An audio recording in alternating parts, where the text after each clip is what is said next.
안녕하십니까. 2023년 4월 28일 금요일입니다. 코페스 동반자 채널에서 오늘은 탄도탄 작전 통제소 성능 개량 성공적 종료, 아무도 언급 않지만 정말 중요함, 이런 주제로 말씀을 드리기로 하겠습니다. 탄도탄 작전 통제소라는 곳을 아시는 분들이 얼마나 되는지는 참 궁금합니다. 탄도탄 작전 통제소는 글자 그대로 우리나라에서 탄도탄을 운영하는 그런 부대들을 통제하는 부대입니다. 공군에 소속돼 있고 탄도탄 작전 통제소가 대한민국의 목줄을 1차적으로 쥐고 있다, 이렇게 해도 과언이 아닌 정말 중요한 부대입니다. 21세기 남북 전쟁에서 가장 중요한 정보 자산을 다루고 있는 그런 부대이기 때문에 정말 천금 같은 그런 부대인데, 이 부대에 관한 뉴스가 아무도 다루질 않는 겁니다. 그냥 언론에서 지나가는 식으로 보도를 하고 튜버들이나 특히 군사 전문가라고 자칭하는 사람들도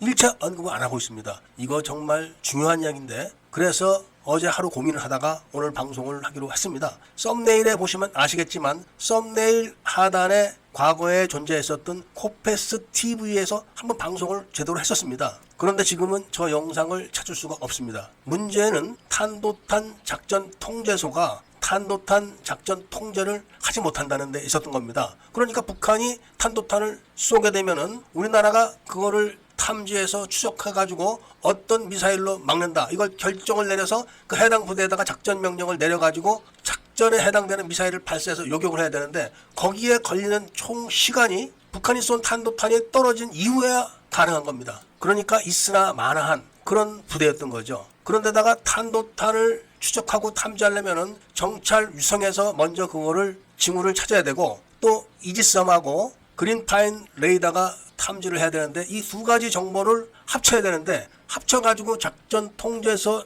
레이더 스크린에 딱 띄우면은 미사일 한 발이 두 발로 나오는 거, 정말 있을 수 없는 일들이 벌어졌던 겁니다. 그런데 이 문제를 어디다 뒤집어 씌웠냐면은 삼성 SDS에서 너무나 서둘러서 시스템을 구축해서 그런 거다, 이렇게 해서 뒤집어 씌워버린 겁니다. 삼성 SDS에서 2010년부터 개발해서 2012년도에 완성한다, 이렇게 사업 목표를 설정했지만 결국 2014년도에 끝냈습니다. 그런데도 처음 하는 시스템이기 때문에 당연히 완벽하지 못했던 건데, 이게 2016년도 국정감사에서 문제가 드러난 겁니다. 가장 큰 문제는 이중 항적 문제였고, 그리고 작전 결심이 북한의 탄도탄이 낙하한 다음에야 이루어진다는 거, 이 두 가지가 가장 큰 문제였고, 이 문제를 지적받은 합참은 그 즉시 문제 해결하겠다, 이렇게 약속을 했는데, 그것이 해당 업체로 하나가 선정돼 가지고 그때부터 시작해가지고 올해 2022년도에 끝내는 건데 올해 끝났다, 이렇게 지금 발표를 한 겁니다. 이게 바로 대략적인 개요입니다. 그런데 정말로 해결된다, 이것은 아무도 모릅니다. 우선 정찰 위성을 우리나라가 제작을 했는데, 정찰 위성에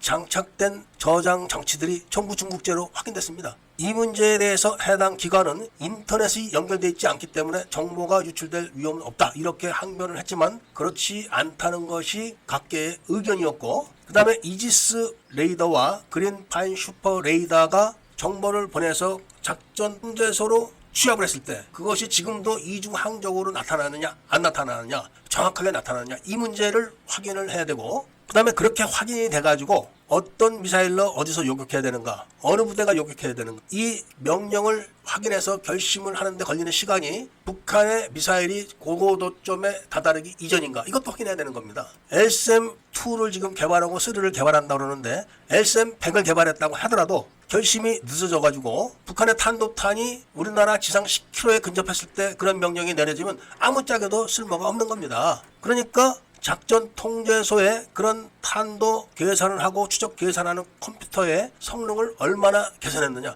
이런 거는 발표를 하지 않아서 잘 모르는 거죠. 그런데다 돈을 많이 투자해서 북한이 탄도탄을 쏘자마자 딱 추적이 되고 탐지가 돼가지고 빨리 계산이 돼가지고 어느 부대에 어떤 미사일로 요격한다, 이것이 북한의 미사일이 고고도점에 도달하기 전에 결정이 돼가지고 그때 벌써 사격이 돼서 마주쳐야 되는 건데, 질질 끌어가지고 거의 지상에 근접했을 때 그런 명령이 떨어지면은 쏠 수가 없는 겁니다. 그런데 일단은 방사청에서 개선이 됐다, 이렇게 발표를 했으니까 그래도 지난번보다 낫지 않을까, 이런 생각을 하지만 그런 생각으로 그칠 게 아니라 확인이 돼야 되는 겁니다. 국가 존립에 대한 문제가 여기 걸려 있습니다. 컴퓨터의 계산 시간이 늦으면은 슈퍼컴퓨터급으로라도 교체해서라도 이거를 완벽하게 해야지만 우리나라 국민들과 국가가 존립이 보장이 되는 겁니다. 일단 하나의 기술력을 믿고 하나의 애국심을 믿는 수뿐이 지금은 달리 방법이 없을 것 같습니다. 아마도 국민의힘의 군 장성 출신들 국회의원들이 국방위원회에 소속돼서 이 문제를 다시 한번 확인할 겁니다. 그때 나오는 정보를 조사를 해서 다시 한번 정확하게 방송을 해드릴 것을 약속드리면서 오늘 이야기를 마치고자 합니다. 애국 시민분들과 밀매분들께 구독을 꼭 좀 부탁드리고 좋아요와 알림 설정도 부탁드리면서 이야기를 들어주신 데 대해서 감사드립니다.